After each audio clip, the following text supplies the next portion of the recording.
హైదరాబాద్ లో cell phone చోరీలు ఎక్కువయ్యాయి. రోడ్లపై ఫోన్ మాట్లాడుతూ ఏమాత్రం ఏమర్పాటుగా ఉన్నా ఎక్కడి నుంచో ఎవరో వచ్చి ఫోన్ లాక్కెళ్తారో చెప్పలేం. రాత్రిపూట ఒంటరిగా వెళ్లే వారిని టార్గెట్ చేస్తూ బెదిరించి మరీ ఎత్తుకెళ్తున్నారు. అంతలా సెల్ ఫోన్ స్నాచింగ్లతో రెచ్చిపోతున్నారు ఆకతాయిలు. అలాంటి ముఠా ఆట కట్టించారు నగర పోలీసులు. వీరి వద్ద నుంచి వేలు లక్షలు కాదు, ఏకంగా కోటికి పైగా విలువైన స్మార్ట్ ఫోన్లను స్వాధీనం చేసుకున్నారు భాగ్యనగర పోలీసులు. ఇంతకు వీళ్లు చోరీ చేసిన ఫోన్లను ఏం చేస్తున్నారు, ఎక్కడికి తరలిస్తున్నారో తెలుసా? Let's watch the story.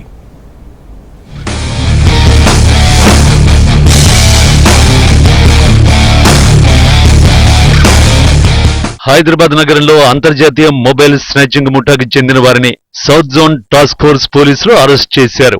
ముఠాకి చెందిన 5 సూడాన్ దేశస్థులతో సహా 17 మందిని అదుపులోకి తీసుకున్నారు.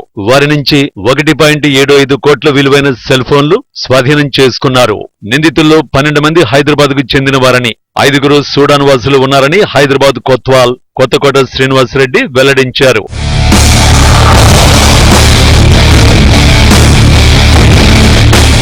రాత్రి సమయంలో నడుచుకుంటూ వెళుతున్న వారిని మొబైల్ స్నాచింగ్ ముఠా టార్గెట్ చేసుకుంటున్నారని సిపి తెలిపారు. కొన్ని సందర్భాల్లో వారిని మాటల్లో పెట్టి మొబైల్ స్నాచింగ్, నగదు చోరీ చేస్తున్నారని చెప్పారు. రాత్రి 10 గంటల తర్వాత స్నాచింగ్స్ ఎక్కువగా జరుగుతున్నట్టు గుర్తించామన్నారు. సెల్ ఫోన్ స్నాచింగ్స్ అనేవి చాలా తరచుగా, very often, regularly, almost on daily basis ఈ స్నాచింగ్ జరుగుతున్నట్టుగా గుర్తించాము. రాత్రిపూట పోయేటప్పుడు ఎవరైనా గల్లిబుల్ పీపుల్ రాత్రిపూట వాళ్ళు ఏదైనా రెస్టారెంట్ నుంచి వెళ్ళేటప్పుడు కానీ, మూవీస్ నుంచి వెళ్ళేటప్పుడు కానీ వాళ్ళని పట్టుకొని, లేదా కొంతమంది వర్క్ ప్లేస్ నుంచి వెళ్ళేటోళ్ళని, పెడెస్ట్రియన్స్ ని ముందు వాళ్ళు టార్గెట్ చేసేవాళ్ళు. Sudanese illegal immigrants who are staying in Hyderabad, and these people are finally one of them who is the ultimate receiver is sending them to Sudan through ships, packing them in ఈ seafood, తర్వాత ఇంకా other foods ఈ టర్మో దాంట్లో ఈ frozen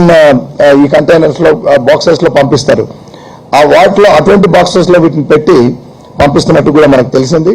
3 కమిషనరేట్ల పరిధిలో ఈ snatching జరుగుతున్నదని, చోరీకి గురైన దెబ్బతిన్న సెల్ ఫోన్లను హ్యాబిట్స్ లోని జగదీష్ మార్కెట్ లో విక్రయిస్తున్నారని తెలిపారు. దెబ్బతిన్న ఫోన్లను అక్కడే డిస్మెంటిల్ చేస్తున్నారన్నారు. ఓ వ్యక్తి జగదీష్ మార్కెట్ లో ఇలాంటి ఫోన్ల కోసం ప్రత్యేకంగా ఓ కౌంటర్ ని ఏర్పాటు చేశాడన్నారు. దొంగిలించిన సెల్ ఫోన్లను సముద్ర మార్గం ద్వారా సూడాన్ తరలిస్తున్నారని, విమానాశ్రయాల్లో అయితే నిఘా ఎక్కువగా ఉంటుందని పడవల్లో వాటిని తీసుకువెళ్తున్నారని తెలిపారు.